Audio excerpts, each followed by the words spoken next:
تو نبی کریم صلی اللہ علیہ وآلہ وسلم اپنی ازواج کو باقاعدہ طور پر نان نفقہ پاکٹ منی دیتے تھے، لیکن اس زمانے میں نبی کریم صلی اللہ علیہ وآلہ وسلم اور ان کی ازواج یعنی نبی کے گھرانے میں فقر و فاقہ بڑھ گیا تھا، تو جو نبی کریم صلی اللہ علیہ وآلہ وسلم باقاعدہ طور پر نان نفقہ دیتے تھے وہ ان کی ازواج کے لیے ناکافی تھا، جس کی وجہ سے نبی کریم صلی اللہ علیہ وآلہ وسلم اور ان کی ازواج خاص طور پر حضرت عائشہ اور حضرت حفصہ کے درمیان تلخ کلامی ہوئی۔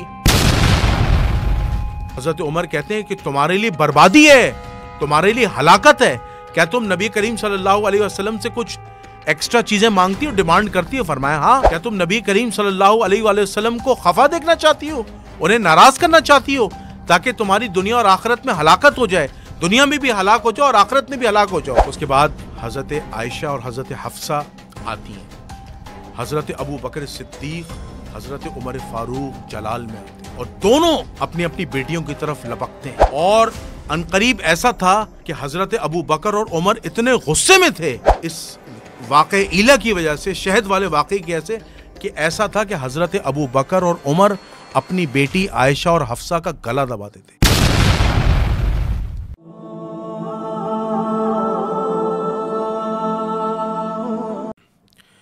نحمدہ ونصلی ونسلم علی رسولہ الکریم، اما بعد، فاعوذ باللہ من الشیطان الرجیم، بسم اللہ الرحمن الرحیم، اللہم صلی علی محمد وعلی آل محمد ولا حول ولا قوة الا باللہ العلی العظیم۔ ناظرین سامعین، آپ کا میزبان جنید الرحمن حاضر خدمت ہے۔ ناظرین سامعین، آپ ہمیشہ کی طرح یہ بات جانتے ہیں کہ میں اسلامک جرنلسٹ ہونے کے علاوہ میں ایک اسلامی محقق بھی ہوں، اور ایز اے ہسٹورین اور تاریخ اسلام کو پرکھنے کا میرے پاس فن ہے، تو میں تاریخ اسلام کے اہم ترین موضوعات پچھلی ویڈیوز میں بھی عوام الناس کے آگے پیش کرتا رہتا ہوں، اور آج کا جو میرا پروگرام ہے وہ بھی ایک اہم موضوع پر ہے، اور میری اپنی یہ ذاتی علمی تحقیق ہے، اور میرا مقصد عوام الناس کی اصلاح ہے۔ تو آج اسی سلسلے کو آگے بڑھاتے ہوئے میں ایک اہم موضوع کی طرف جا رہا ہوں، اور وہ اہم موضوع انتہائی حساس اور انتہائی اہم موضوع ہے۔ وہ حساس اس لیے ہے چونکہ اس پروگرام کو کرنے کے بعد جب یہ پروگرام ریلیز ہوگا اور عوام الناس کے آگے آئے گا تو ہو سکتا ہے کہ آپ میں سے بہت سارے ایسے لوگ ہوں جو نیگیٹو کمنٹس کریں، اور میں ان کو اس بات کی اجازت نہیں دوں گا کہ وہ اپنی نیگیٹو رائے عوام الناس کے آگے پیش کریں اور کمنٹس باکس کے اندر نیگیٹو رائے بتائیں۔ یہ بات ٹھیک نہیں ہے، چونکہ ٹاپک انتہائی حساس ہے، اور ٹاپک کن شخصیات کے متعلق ہے؟ وہ نبی کریم صلی اللہ علیہ وآلہ وسلم کی ازواج مطہرات کے متعلق ہے۔ تو اپنی زبان کو لگام دینا اور اپنی زبان کی حفاظت کرنا آپ لوگوں کی ذمہ داری ہے، ورنہ میں آپ کے گندے کمنٹس، غلیظ کمنٹس اور گھٹیا کمنٹس کو یوٹیوب سے ریموو کروا دوں گا اور بلاک کروا دوں گا۔ تو آپ نے میری بات کو تحمل سے سننا ہے، دیکھنا ہے، سمجھنا ہے، یہ آپ کی ذمہ داری ہے۔ تو میں آج جس موضوع کی طرف جا رہا ہوں وہ موضوع ہے کہ کیا نبی کریم صلی اللہ علیہ وآلہ وسلم نے اپنی دو ازواج مطہرات حضرت عائشہ صدیقہ رضی اللہ تعالی عنہا اور حضرت حفصہ بنت عمر رضی اللہ تعالی عنہا کو اپنی زندگی میں طلاق دی تھی یا نہیں دی تھی؟ کیا نبی کریم صلی اللہ علیہ وآلہ وسلم ان دو ازواج حضرت عائشہ رضی اللہ تعالی عنہ، حضرت حفصہ رضی اللہ تعالی عنہ سے ناراض تھے، اور اس ناراضگی کی بنیادی وجوہات کیا تھیں؟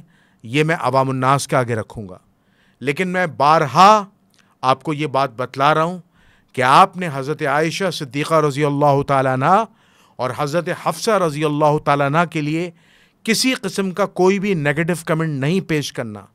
اگر آپ نے ایسی حماقت کی تو میں آپ کے کمنٹس کو ریموو کر دوں گا اور خاص طور پہ میں اپنے اہل تشیع برادران کو وارننگ دے رہا ہوں، کیونکہ آپ لوگ حضرت عائشہ اور حضرت حفصہ رضی اللہ تعالیٰ کی توہین کرنے میں پیش رہتے ہیں. تو خاص طور پر میں آپ لوگوں کو تنبیہ کر رہا ہوں کہ اس واقعے کو جو میں پیش کروں گا، آپ کی یہ ذمہ داری ہے کہ آپ نے ان دونوں شخصیات کے متعلق، نبی کریم صلی اللہ علیہ وآلہ وسلم کی 2 ازواج مطہرات کے متعلق اپنی زبان کو لگام دینا ہے اور اس واقعے کو تحقیقی طور پر سمجھنا ہے، اور اس سے عوام الناس میں جو اصلاح کا پہلو اجاگر ہوگا وہ آگے عوام الناس کو آگے بتانا ہے. دیکھیں، ہمارے معاشرے کے اندر ایک سب سے بڑی برائی کیا ہے؟ ہمارے معاشرے کے اندر سب سے بڑی برائی یہ ہے کہ میاں بیوی آپس میں تو لوگ ہیں، یعنی میاں بیوی کا ایک رشتہ قائم ہے کہ ایک بیوی ہے، ٹھیک ہے، ایک شوہر ہے، اور جس طرح بیوی کے شوہر پر حقوق ہیں اسی طرح شوہر کے بیوی پر حقوق ہیں، یعنی دونوں کے ایک دوسرے پر حقوق ہیں، اور یہ حقوق اسلام نے دیے ہیں.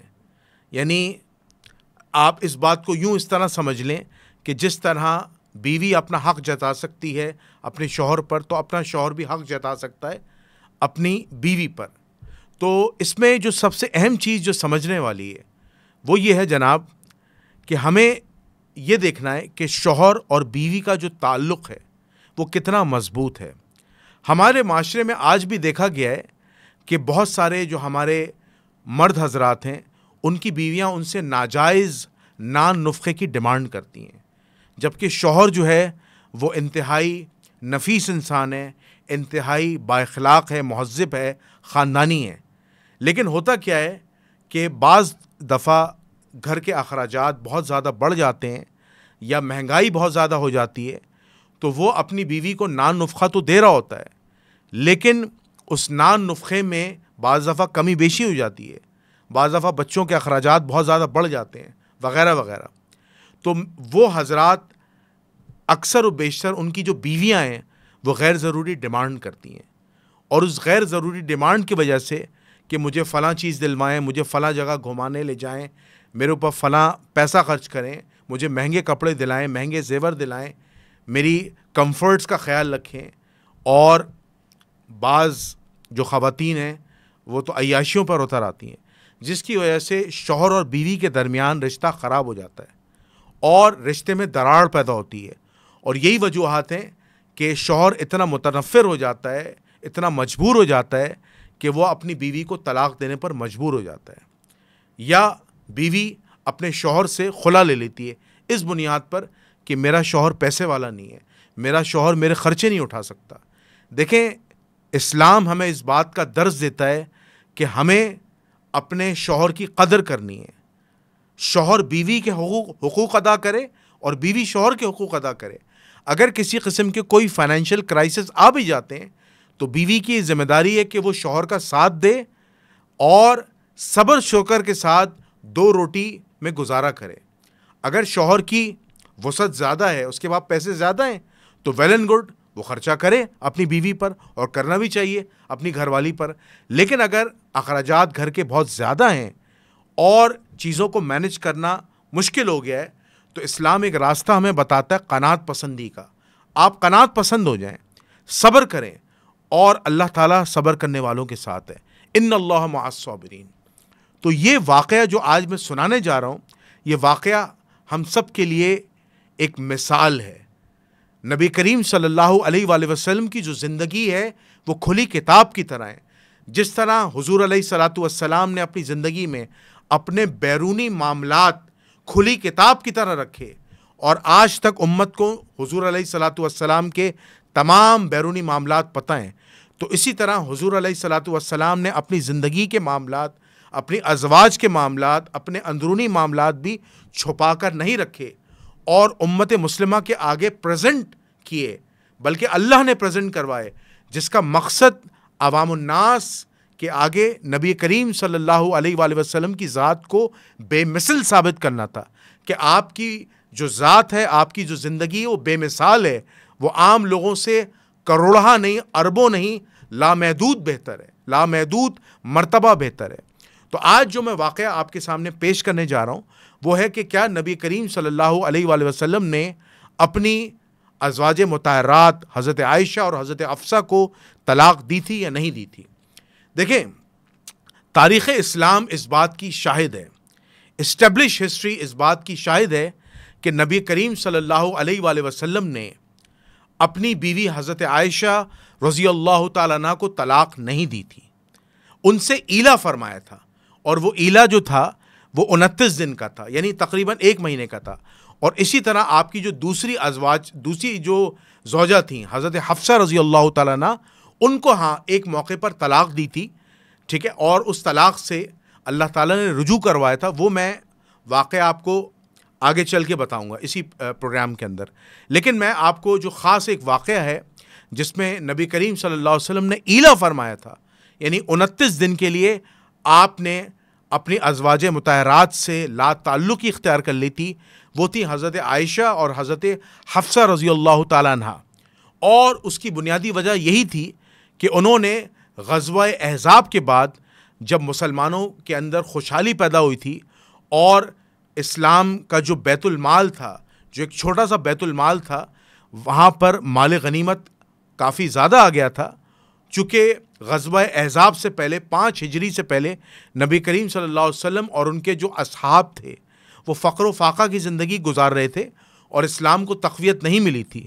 لیکن غزوہ احزاب کے بعد جس کے نیشنل ہیرو، اسلامک ہیرو مولا کائنات علی ابن ابی طالب علیہ السلام تھے، اس کے بعد مسلمانوں کو مشرکین عرب کے مقابلے میں فتح ملی، اللہ نے فتح مبین عطا کی، تو مال غنیمت آیا تھا، اس مال غنیمت میں سے خوشحالی آ گئی تھی۔ تو نبی کریم صلی اللہ علیہ وآلہ وسلم اپنی ازواج کو باقاعدہ طور پر نان نفقہ پاکٹ منی دیتے تھے، لیکن اس زمانے میں نبی کریم صلی اللہ علیہ وآلہ وسلم اور ان کی ازواج یعنی نبی کے گھرانے میں فقر و فاقہ بڑھ گیا تھا، تو جو نبی کریم صلی اللہ علیہ وآلہ وسلم باقاعدہ طور پر نان نفقہ دیتے تھے وہ ان کی ازواج کے لیے ناکافی تھا، جس کی وجہ سے نبی کریم صلی اللہ علیہ وآلہ وسلم اور ان کی ازواج خاص طور پر حضرت عائشہ اور حضرت حفصہ کے درمیان تلخ کلامی ہوئی، اور نبی کریم صلی اللہ علیہ وسلم ناراض ہوئے چونکہ نان نفقے کی اضافی ڈیمانڈ حضرت عائشہ اور حضرت حفصہ نے کر لی تھی۔ یہ نان نفقے کا ایک پورا واقعہ ہے جو ایلا ہے واقعہ، ٹھیک ہے۔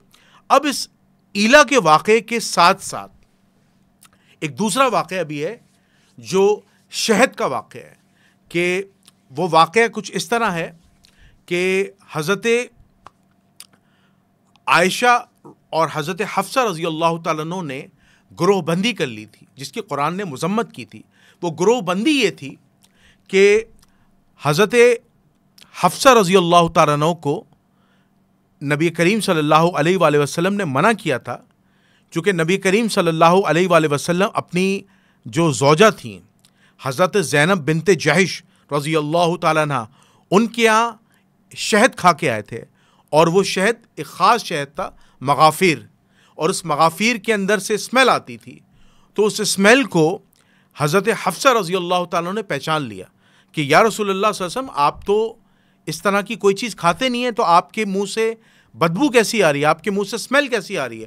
تو اس نے کہا کہ رسول اللہ صلی اللہ علیہ وسلم نے ارشاد فرمایا کہ میں اپنی بیوی، اپنی زوجہ حضرت زینب رضی اللہ تعالیٰ عنہ کے گھر سے آ رہا ہوں، اور ان کے اصرار پر، ان کی ضد پر، ان کی ریکویسٹ پر میں نے مغافیر، میں نے شہد کھایا، تو لہٰذا میں ان کا دل توڑنا نہیں چاہتا تھا، میں نے ان کا دل رکھنے کے لیے یہ شہد کھایا۔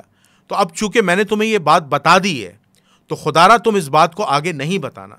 لیکن حضرت حفصہ رضی اللہ تعالیٰ عنہ نے اس موقع پر غلطی کی اور رسول اللہ صلی اللہ علیہ وسلم کے اس راز کو حضرت عائشہ کے آگے پیش کر دیا۔ جب حضرت عائشہ کے آگے پیش کر دیا تو حضرت عائشہ رضی اللہ تعالیٰ عنہ اور حضرت حفصہ رضی اللہ تعالیٰ عنہ دونوں نے گروہ بندی کر لی، جس کی قرآن نے سورۃ التحریم کے اندر مذمت فرمائی ہے۔ گروہ بندی کر لی اور نبی کریم صلی اللہ علیہ وآلہ وسلم کو عاجز کر دیا، پریشان کر دیا، مجبور کر دیا کہ آپ قسم کھائیں کہ آپ آئندہ جو ہے وہ شہد نہیں کھائیں گے، یعنی شہد اپنے اوپر حرام کر لے۔ تو نبی کریم صلی اللہ علیہ وسلم نے بحالت مجبوری حضرت عائشہ اور حضرت حفصہ کی ضد کے بعد شہد اپنے اوپر حرام کر لیا، جس پر جبرائیل امین فوراً وحی لے کے آئے اور اللہ کا قرآن اترا، آیات اتری اور کہا کہ اے نبی، جس چیز کو اللہ نے حلال قرار دیا ہو تم اسے اپنے اوپر حرام کیوں کرتے ہو؟ یہ پورا ایک واقعہ ہے۔ تو اس واقعے کو میں آپ کو سناتا ہوں۔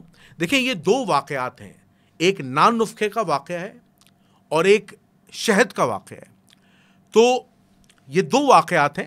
اب جو ایلا کا جو واقعہ ہے وہ آپ کو ملے گا سورۃ الاحزاب کی آیت نمبر 28 سے 33 تک، اور جو شہد کا واقعہ ہے جس میں دونوں جگہ، کیونکہ دونوں واقعات میں مذمت آئی ہے حضرت عائشہ اور حضرت حفصہ کی، اور یہ مذمت اللہ کی ہے، تو خدارہ اپنی زبانوں کو لگام دیجیے گا۔ ان دو ہستیوں کے بارے میں، حضرت عائشہ اور حضرت حفصہ کے بارے میں آپ کو نیگیٹو کمنٹ نہیں کیجیے گا۔ میں بارہا اپنی اس پروگرام میں آپ کو یہ بات کہہ چکا ہوں، پہلے بھی 2-3 دفعہ کہہ چکا ہوں۔ اب میری بات ذرا غور سے سنیے گا۔ تو اب سورۃ الاحزاب میں جو آیت نمبر 28 سے 33 تک ہے وہ واقعہ بھی ایلا والا واقعہ ہے، ٹھیک ہے، علیحدگی اختیار کرنے والا واقعہ ہے۔ اور اسی طرح اسی کی ایک کڑی جو ہے، جو دوسری کڑی ہے، وہ ہے سورۃ التحریم کی آیت نمبر 1 سے 5 تک، جو شہد والا واقعہ ہے۔ تو یہ دو واقعات ہیں۔ ایلا میں بھی نبی کریم صلی اللہ علیہ وآلہ وسلم جب نان نفخے کی ڈیمانڈ کی تھی تو نبی کریم صلی اللہ علیہ وسلم بہت زیادہ ناراض ہوئے تھے، ٹھیک ہے۔ اور اسی طرح جو شہد کا واقعہ ہے، وہ شہد کا واقعہ جو سورۃ التحریم میں آیا ہے کہ نبی کریم صلی اللہ علیہ وآلہ وسلم نے علیحدگی اختیار کر لی تھی۔ یہ دو واقعات ہیں، اور یہ واقعات جو ہیں وہ ایک ہی کڑی کے واقعات ہیں، لیکن یہ دو جگہ درج ہیں۔ ایک سورۃ الاحزاب کی آیت نمبر 28 سے 33 تک، اور سورۃ التحریم کی آیت نمبر 1 سے 5 تک۔ اس میں دو بڑے اہم چیزیں ہیں۔ ایک نان نفخے کی بات ہے، نان نفخے کا جو معاملہ ہے وہ آپ کو ملے گا سورۃ الاحزاب کی آیت نمبر 28 سے 33 تک، اور جو شہد والا واقعہ ہے جس پر مفسرین نے اس کی تفصیل لکھی ہے وہ سورۃ التحریم کی آیت نمبر 1 سے 5 تک ہے۔ اب ذرا واقعہ سنیے گا۔ یہ واقعہ ہے صحیح بخاری کے اندر، یہ پورا واقعہ ہے جو سورۃ التحریم کی آیت نمبر 1 سے 5 تک، جس میں بڑی سخت تنبیہ کی ہے اللہ کی نبی صلی اللہ علیہ وسلم کی بیویوں کے متعلق۔ یہ واقعہ 5 ہجری کا اور غزوہ احزاب کے بارے میں۔ صحیح بخاری میں یہ پورا ڈیٹیل واقعہ ہے۔ صحیح بخاری کی روایت ہے 2468، صحیح بخاری نمبر 2468۔ اب ذرا واقعہ سنیے گا۔ اس حدیث کے راوی ہیں حضرت عبداللہ ابن عباس رضی اللہ تعالیٰ عنہ۔ حضرت عبداللہ ابن عباس رضی اللہ تعالیٰ عنہ حج کے موقع پر حضرت عمر رضی اللہ تعالیٰ عنہ کے پیچھے لگے رہتے ہیں کہ آپ ہمیں بتلائیں کہ نبی کریم صلی اللہ علیہ وآلہ وسلم کی وہ کون سی 2 بیویاں ہیں جن کے متعلق قرآن مجید میں آیات بہت سخت آئی ہیں، ان کی مذمت میں آئی ہیں۔ تو حضرت عمر رضی اللہ تعالیٰ عنہ خاموش رہے، پھر آپ مصروف رہے، پھر نماز پڑھی حضرت عبداللہ ابن عباس نے، وضو کیا، نماز پڑھی، اس کے بعد دوبارہ پوچھا۔ پھر حضرت عمر رضی اللہ تعالیٰ عنہ تعجب سے کہتے ہیں کہ اے عبداللہ ابن عباس، کیا تمہیں اس واقعے کا علم نہیں ہے؟ کیا تمہیں نہیں پتا کہ وہ کون سی ازواج تھیں جن کے متعلق قرآن نے بڑی سخت تنبیہ کی ہے؟ تو حضرت عمر رضی اللہ تعالیٰ عنہ کہتے ہیں اے عبداللہ ابن عباس، وہ رسول اللہ کی 2 ازواج تھیں، حضرت عائشہ اور حضرت حفصہ۔ حضرت حفصہ جو تھیں وہ حضرت عمر رضی اللہ تعالیٰ کی بیٹی تھیں، اور حضرت عائشہ صدیقہ رضی اللہ تعالیٰ حضرت ابوبکر صدیق رضی اللہ تعالیٰ کی بیٹی تھیں۔ تو پھر حضرت عمر رضی اللہ تعالیٰ اس پورے مکمل واقعے کو بیان کرتے ہیں کہ اب سنو عبداللہ ابن عباس۔ اب حضرت عمر پورا واقعہ بیان کر رہے ہیں۔ حضرت عمر رضی اللہ تعالیٰ کہتے ہیں کہ جب ہم مکے میں رہتے تھے تو مکے میں ہماری جو بیویاں تھیں وہ ہم سے ڈر کر رہتی تھیں، بالکل ڈر کے رہتی تھی، ان کی ایک آواز نہیں نکلتی تھی، پن ڈراپ سائلنس رہتی تھی، حضرت عمر کہہ رہے ہیں۔ لیکن اس کے مقابلے میں جو مدینے کی خواتین تھیں وہ اپنے مردوں سے زبان درازی کرتی تھیں، چڑھ کے بات کرتی تھیں، منہ توڑ جواب دیتی تھیں اپنے شوہر کو۔ تو پھر جب اللہ تعالیٰ کی طرف سے ہجرت کی آیات نازل ہوئیں اور نبی کریم صلی اللہ علیہ وآلہ وسلم، اس کے گھرانے اور ان کے اصحاب نے، ان کے جلیل القدر اصحاب نے، السابقون الاولون من المہاجرین نے ہجرت کی، تو ہم مدینہ شفٹ ہو گئے۔ جب ہم مدینہ شفٹ ہوئے تو ہم نے دیکھا کہ مدینہ کی خواتین جو ہیں وہ مکے کی خواتین کے مقابلے میں اپنے شوہروں سے زبان درازی کرتی ہیں۔ تو پھر ہماری بیویوں نے بھی ہماری بیویوں نے بھی مدینے کی خواتین سے زبان درازی کرنا، اپنے شوہروں کو جواب دینا، اپنے شوہروں کو لاجواب کرنا، اپنے شوہروں کو ناراض کرنا شروع کر دیا. یعنی وہ طریقہ اپنا لیا جو مدینے کی عورتیں، انصاری جو خواتین تھیں جو اپنے شوہروں کے ساتھ کرتی تھیں. تو ایک دفعہ کیا ہوتا ہے کہ حضرت عمر رضی اللہ تعالیٰ عنہ کہتے ہیں کہ میں گھر میں تھا اور میں نے فلاں کام اپنی بیوی کو کہا تو میری بیوی نے پلٹ کر مجھے جواب دیا. تو حضرت عمر کہتے ہیں کہ مجھے اپنی بیوی کی بات بڑی ناگوار گزری کہ تم کس طرح مجھ سے بات کر رہی ہو؟ کیا تمہیں بات کرنے کا طریقہ پتہ نہیں ہے کہ اپنے شوہر سے کس طرح بات کرتے ہیں؟ فرمایا آپ اے عمر، اے خطاب کے بیٹے، تم اتنا بھڑک کیوں گئے ہو؟ تم اتنا تڑپ کیوں رہے ہو؟ تمہیں اتنا غصہ و جلال کیسا آ گیا ہے؟ کیا تمہیں یہ بات پتہ نہیں ہے کہ نبی کریم صلی اللہ علیہ وآلہ وسلم کی ازواج بھی نبی کریم صلی اللہ علیہ وسلم کے ساتھ زبان درازی کرتی ہیں؟ تو حضرت عمر چونک گئے. اے اللہ، حضرت عمر نے اپنے سر پہ ہاتھ رکھا. یہ تو ہلاکت ہے نبی کریم صلی اللہ علیہ وسلم کی ازواج کے لیے، یہ تو ہلاکت ہے، ہائے ہلاکت. حضرت عمر فوراً کپڑے پہنتے ہیں اور اپنی بیٹی حضرت حفصہ کے پاس جاتے ہیں اور پوچھتے ہیں کہ اے حفصہ بنت عمر، کیا تم نبی کریم صلی اللہ علیہ وآلہ وسلم کو جواب دیتی ہو، ان سے زبان درازی کرتی ہو، کیا ان سے ناراض رہتی ہو؟ فرمایا ہاں، اور یہی حال دوسری ازواج کا بھی ہے. تو حضرت عمر کہتے ہیں کہ تمہارے لیے بربادی ہے، تمہارے لیے ہلاکت ہے. کیا تم نبی کریم صلی اللہ علیہ وسلم سے کچھ ایکسٹرا چیزیں مانگتی ہو، ڈیمانڈ کرتی ہو؟ فرمایا ہاں. کیا تم نبی کریم صلی اللہ علیہ وآلہ وسلم کو خفا دیکھنا چاہتی ہو، انہیں ناراض کرنا چاہتی ہو تاکہ تمہاری دنیا اور آخرت میں ہلاکت ہو جائے، دنیا میں بھی ہلاک ہو جاؤ اور آخرت میں بھی ہلاک ہو جاؤ؟ تو حضرت عمر رضی اللہ تعالیٰ عنہ حضرت حفصہ کو تنبیہ کرتے ہیں کہ اے حفصہ، تم نبی کریم صلی اللہ علیہ وآلہ وسلم کے سامنے کچھ نہیں کہو گی، نہ انہیں پلٹ کر جواب دو گی، بلکہ ان کے حکم کو مانو گی، اور تمہیں جو کچھ بھی ایکسٹرا اماؤنٹ چاہیے، کوئی بھی چیز چاہیے، تم مجھے کہو، میں تمہاری چیزوں کو پورا کروں گا، میں تمہاری ریکوائرمنٹس کو پورا کروں گا، میں تمہاری ضروریات کو پورا کروں گا، لیکن تم نبی کریم صلی اللہ علیہ وآلہ وسلم کو تنگ نہیں کرو گی. تو اتنے میں کہہ کے حضرت عمر رضی اللہ تعالیٰ چلے جاتے ہیں. لیکن حضرت عمر بڑے پریشان ہوتے ہیں. حضرت عمر رضی اللہ تعالیٰ مزید فرماتے ہیں کہ ہمیں مدینے میں ایک قوم ہے جو قوم غسان ہے، یعنی اس قبیلے سے ہمیں ڈر تھا، غسان قبیلے سے، کہ وہ کسی وقت بھی ہم پہ حملہ کرنے والا تھا، اور ہمیں اس بات کا ڈر تھا کہ کہیں وہ مسلمانوں پہ حملہ کر کے ہمیں تباہ و برباد نہ کر دے، ہلاک نہ کر دے. تو میں اس پریشانی میں بھی تھا. تو اس دوران ہوتا کیا تھا کہ حضرت عمر رضی اللہ تعالیٰ کہتے کہ جب ہم مدینے میں رہتے تھے تو میں ایک انصاری اصحاب کے ساتھ وقت گزارتا تھا. ایک دن وہ نبی کریم صلی اللہ علیہ وسلم کی خدمت میں حاضر ہوتا اور نبی صلی اللہ علیہ وسلم کے جو فرامین ہوتے تھے، جو آپ پر وحی اترتی تھی، اس کی ساری معلومات لے کر، اس کی کارگزاری لے کر وہ مجھے سناتا تھا. اسی طرح ایک دن میں نبی کریم صلی اللہ علیہ وسلم کے ساتھ اپنا وقت گزارتا اور نبی کریم صلی اللہ علیہ وسلم پر جو وحی اترتی یا آپ کے جو احکامات ہوتے یا آپ کی جو تنبیہات ہوتی، ارشادات ہوتی، اسے میں نوٹ کرتا اور میں اپنے انصاری بھائی کو سکھاتا، بتلاتا اور اس کی انفارمیشن میں اضافہ کرتا. ایک وقت کیا ہوا کہ عشاء کا وقت تھا، یا ایک روایت کے مطابق فجر کا وقت تھا. حضرت عمر رضی اللہ تعالیٰ کے گھر پر کھٹکھٹ ہوئی، ٹھک ٹھک ٹھک ٹھک ٹھک ٹھک. حضرت عمر پریشان ہوئے، ایک دم سے باہر آئے. فرمایا کیا ہوا؟ کیا قبیلہ غسان کے لوگوں نے حملہ کر دیا؟ چلو تلوار لے کے چلتے ہیں. فرمایا ہائے خطاب کے بیٹے، ہائے خطاب کے بیٹے. اب وہ انصاری سر پیٹ رہے، ہائے خطاب کے بیٹے، تمہیں پتہ ہی نہیں ہے کہ مدینے میں کوہرام مچ گیا ہے. فرمایا کیا ہو گیا ہے؟ کیا حملہ ہو گیا ہے؟ کیا حملہ ہو گیا؟ کیا کوئی جنگ ہو گئی ہے؟ فرمایا کہ نبی کریم صلی اللہ علیہ وآلہ وسلم نے اپنی دو ازواج حضرت عائشہ اور حضرت حفصہ کو طلاق دے دی. اللہ اکبر. حضرت عمر ایسے سر پیٹ رہے ہوتے ہیں، ہائے حفصہ ہلاک ہو گئی، ہائے حفصہ ہلاک ہو گئی، ہائے حفصہ ہلاک ہو گئی.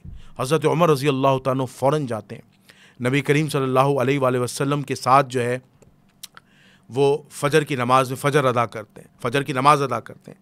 اس کے بعد وہ حضور صلی اللہ علیہ وسلم بالا خانے میں تنہا ہوتے ہیں.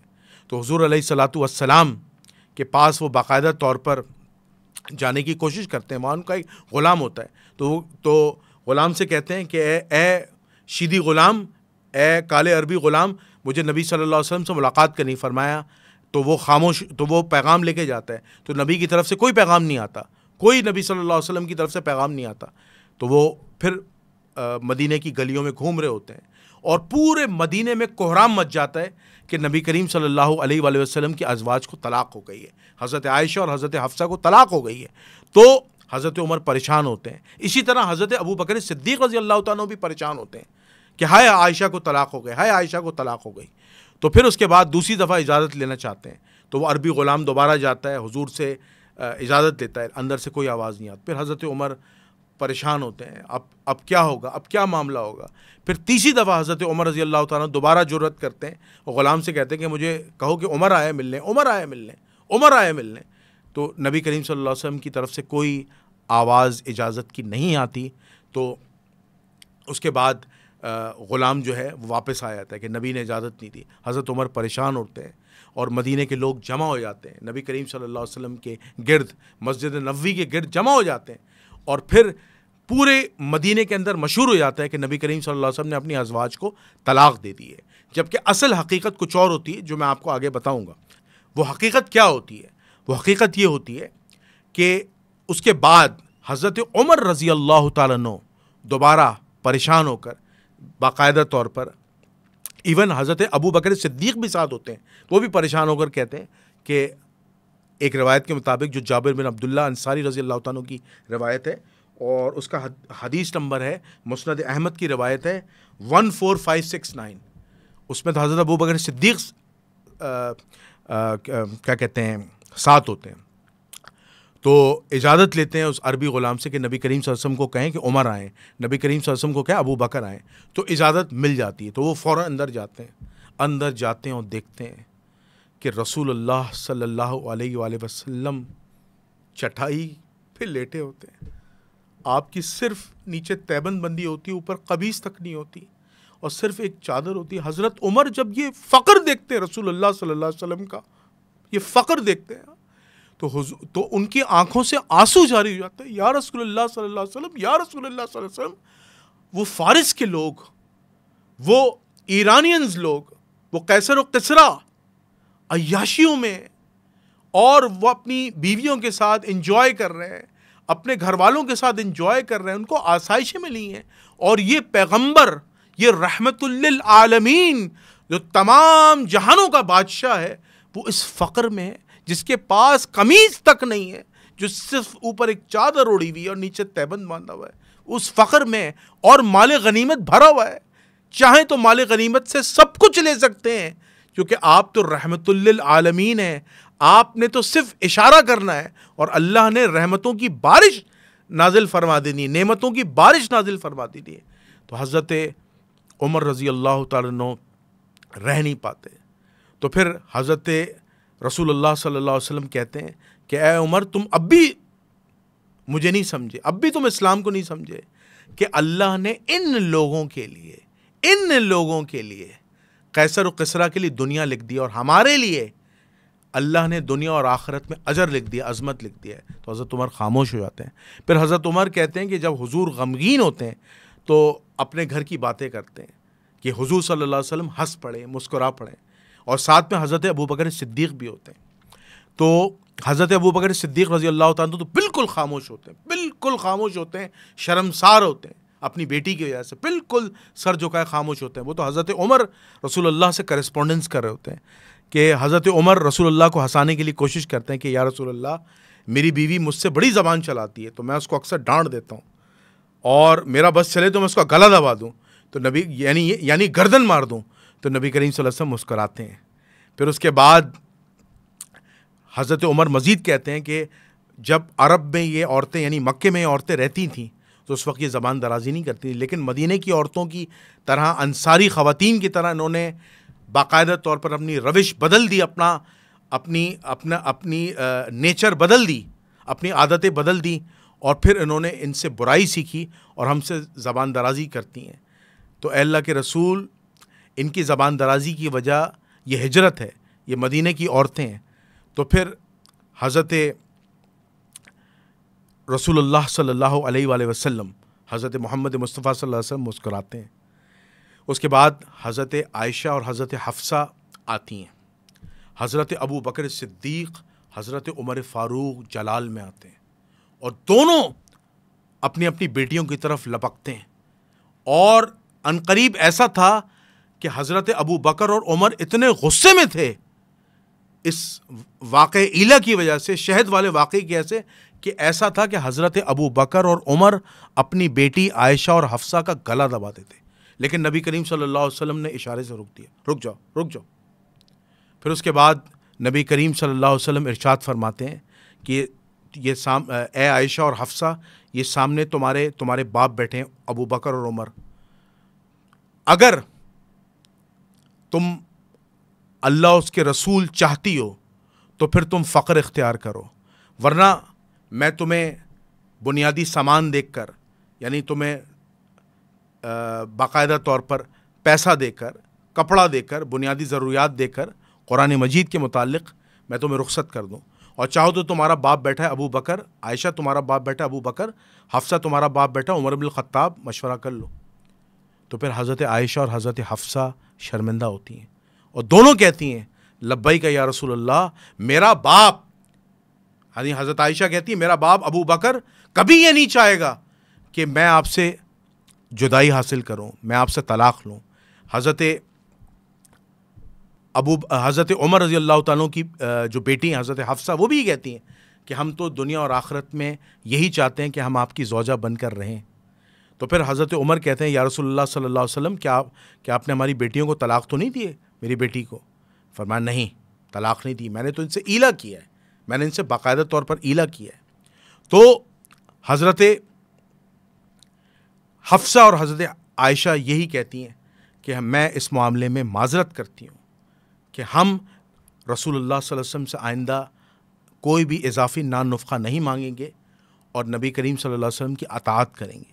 تو یہ جو پوری تفصیل ہے یہ سورۃ التحریم میں کی آیت نمبر 1 سے 5 تک آپ پڑھ لیجئے گا، اور دوسرا جو واقعہ نان نفقے والا ہے، وہ یہ دونوں واقعات جو ہیں یہ سورۃ الاحزاب اور سورۃ التحریم میں درج ہیں۔ اس کے بعد 29 دن گزرنے کے بعد، علیحدگی کے بعد، حضرت رسول اللہ صلی اللہ علیہ وآلہ وسلم حضرت عائشہ اور حضرت حفصہ کے گھر جاتے ہیں اور کہتے ہیں کہ اب میں تم لوگوں کے پاس آ گیا ہوں کیونکہ میں نے اب ایلا ختم کر لیا ہے۔ تو آپ نے کہا کہ یا رسول اللہ ابھی تو 30 دن نہیں، 29واں دن ہے۔ فرمایا تمہیں پتہ نہیں ہے 29 کا مہینہ ہے؟ فرمایا جی یا رسول اللہ صلی اللہ علیہ وسلم۔ تو یہ جو میں نے آپ کو پورا واقعہ سنا ہے، یہ واقعہ اس بات کا سبق دیتا ہے کہ نبی کریم صلی اللہ علیہ وسلم کی جو ازواج ہیں وہ عام خواتین نہیں ہیں، ان کو حکم دیا گیا ہے کہ وہ باقاعدہ طور پر اللہ اس کے رسول کی اطاعت کریں، اور رسول اگر فقر میں ہیں، فقر و فاقہ میں ہیں تو صبر کریں، وہ عام مسلمان عورتوں کی طرح نہیں ہیں۔ اسی وجہ سے قرآن مجید میں ان کے لیے سخت لفظ استعمال کیا گیا ہے۔ جب حضرت عائشہ اور حضرت حفصہ نے گروہ بندی کی تھی تو فرمایا تھا اگر تم گروہ بندی کرو گی تو رسول اللہ کے ساتھ اللہ ہے، مومنین کی جماعت ہے اور اس کے فرشتے ہیں۔ اتنے سخت الفاظ تھے، اور جیسے میں نے آپ کو بتایا کہ حضرت ابو بکر و عمر تو اتنا غصے میں آ گئے تھے کہ ایسا تھا کہ دونوں کی گردن مار دیتے اپنی بیٹیوں کی۔ تو یہ واقعہ سنانے کا مقصد یہ ہے کہ اپنے شوہروں کی عزت کرنا سیکھیں، اپنے شوہروں کا احترام کرنا سیکھیں، اور ان سے نان نفقے کی ناجائز ڈیمانڈ نہ کریں۔ جو پیسے والا مرد ہے وہ اپنی بیوی پر خرچہ کرے، اور جو پیسے والا نہیں ہے لیکن نیک ہے، صالح ہے، اچھا ہے، تو 2 روٹی میں بھی زندگی گزر سکتی ہے۔ تو میں اس پروگرام کو اس دعا کے ساتھ اینڈ کرتا ہوں کہ اللہ ہمیں نبی کریم صلی اللہ علیہ وسلم کے برحق صحابہ اور اہل البیت کی سنتوں کو زندہ کرنے والا بنائے، کل قیامت کے دن حضور علیہ الصلوۃ والسلام کے ہاتھوں سے حوض کوثر سے پانی نصیب فرمائے، اور بغیر حساب کتاب کی جنت الفردوس میں داخلہ نصیب فرمائے۔ آپ کا میزبان جنید الرحمن کو اجازت دیجیے، انشاءاللہ ایک نئے موضوع کے ساتھ دوبارہ حاضر ہوں گے۔ اس وقت تک کے لیے السلام علیکم ورحمۃ اللہ وبرکاتہ۔